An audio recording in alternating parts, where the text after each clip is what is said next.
Hi there. My name is Deborah Levine.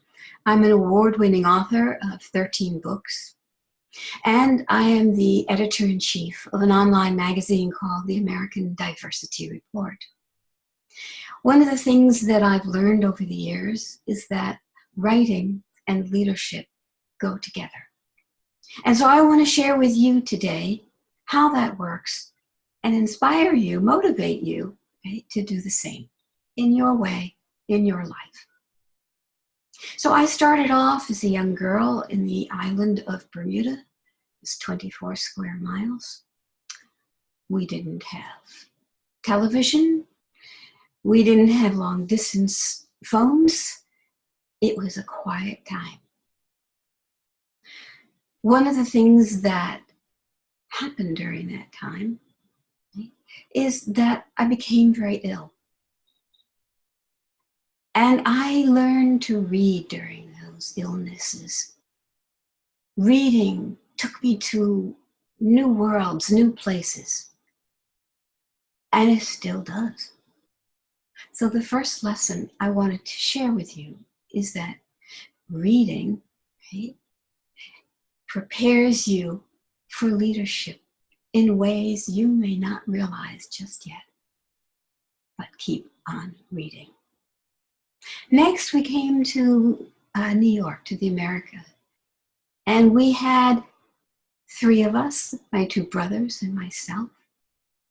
And my younger brother had problems more than I did in his health. And maybe he wasn't very, socially acceptable as a little boy. And the neighbors teased him and bullied him. And one day, I found one of the neighbors telling him that they were inviting him to a party. My brother, Johnny, was just a little boy on a tricycle, a little teeny bicycle, but followed this young man, which I did not approve of because these neighbors had never been kind to him. I followed and entered into the backyard of the neighbors, and there were all of the family holding baseball bats and other things to hurt my baby brother. I immediately told Johnny, "Go home, Mom is waiting for you. She needs to talk to you." "Oh, okay," he said, and off he went. And I stayed until he was out of sight and they couldn't find him. They didn't come after me. I looked at them. I knew what they intended. They were evil in my mind, and I would not let them hurt him. It didn't occur to me that they would hurt me. I just knew what I had to do. And then I left. And I think about this since I was only about 12 years old. And I think that you have probably already done something for somebody to make sure that they were okay. That you've taken the risk to make sure that you make a difference, that you care. Your leadership is already blooming inside you. It's just a matter of making it come out. And be there, organized and dependable. And make sure, right, that you value it because it is you. So what is it that I did to make sure that I could value it? I started to write. I wrote every couple of days in a diary what I was doing, what I saw, what I thought.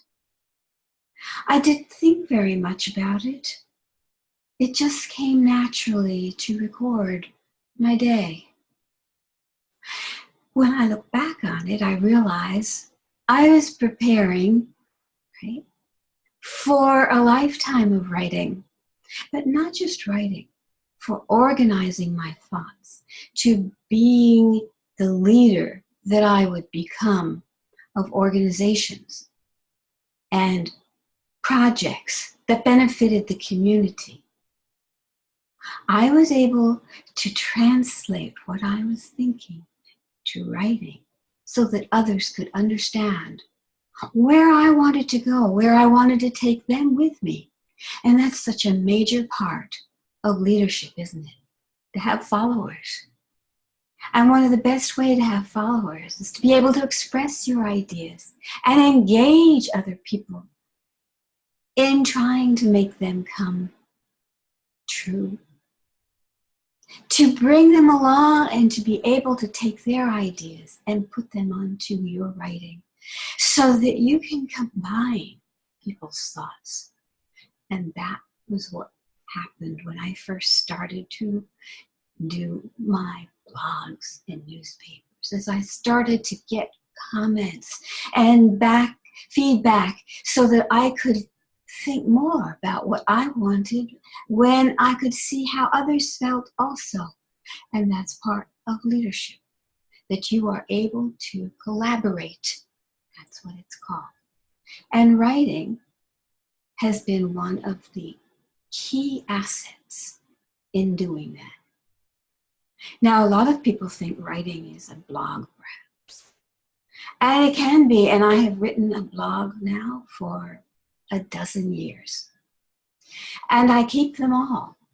And you can go on to AmericanDiversityReport.com and see hundreds of blogs written not only by myself, but by others. Because one of the things I've found in leadership is if you can give yourself a voice, that's great. But if you can give others a voice, that's even greater.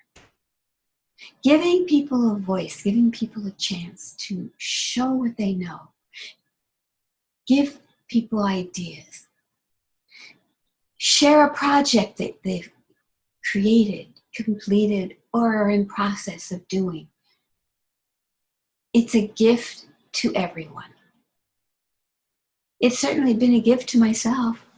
I get to travel no matter how ill I am. I get to travel and see projects all over the world through the writings of people. I get to meet folks that maybe I'll never meet in person. But my people are all over, friends and colleagues, collaborators in projects, in writing. It's an amazing experience that I want for you. And what it does for leadership, right, is it gives you the big picture, a global mindset. And that's what makes a global leader. That's where you're headed. And to be a global leader, you need to be able to listen and express yourself. You need to be able to lead teams, to be able to bring teams together and coordinate them. And writing out plans, proposals, reports, all of that is part, right, of a successful project. And if you don't write them, if you're not able to write them, they're not going to be the leader that you want to be. So think about how to start in this leadership writing partnership. Sit down every day in front of your computer, or if you want to write it out, and say, this is what I'm hoping to do today. And you make a list. And at the end of the day, you make some notes. How did this go? How did that go? What would I do differently? What would I say about this if I were in front of an audience? And keep on going. Practice every day. And in about 3 weeks, you will have that habit. So that if you miss a day, you'll miss it. You'll feel like you really missed out. And you'll make up for it. And when you're in a situation where you're required to produce an essay report for your class, teacher, mentor, think about how this essay, this report, right, is going to look say in 10 years? Because I want you to keep everything, yes, everything you write. Put it in a file, whether it's physical or online, so that you can look back and see your progress, see what you wrote, what you did, because you may or may not be able to remember every last bit of it. But if you keep the record, the archive, you will be able to reference everything you've done and build on it, because nothing is lost. Even if you change projects or change countries, nothing is lost. So keep it with you and think that you're going to use it sometime in the future. And that will reflect in your writing. And you'll have it there when you lead the next project, the next team. You'll be able to look back and tell them, well, this worked out pretty well. This didn't, and I wrote about it, and this is what I had to say about why. That's what I want for you. This writing tool, right, is a leadership asset like no other. You can even write a book at some point, keeping all your notes and looking at the book as your brand. That you're writing, you're communicating your story, what you've done, how you've done it, how you've helped people, how you've made a difference, is who you are. Your story is your brand.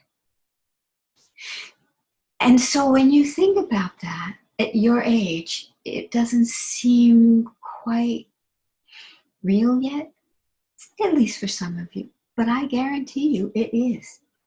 You have already started on your story quite a bit, and now it's time to do it consciously and in writing.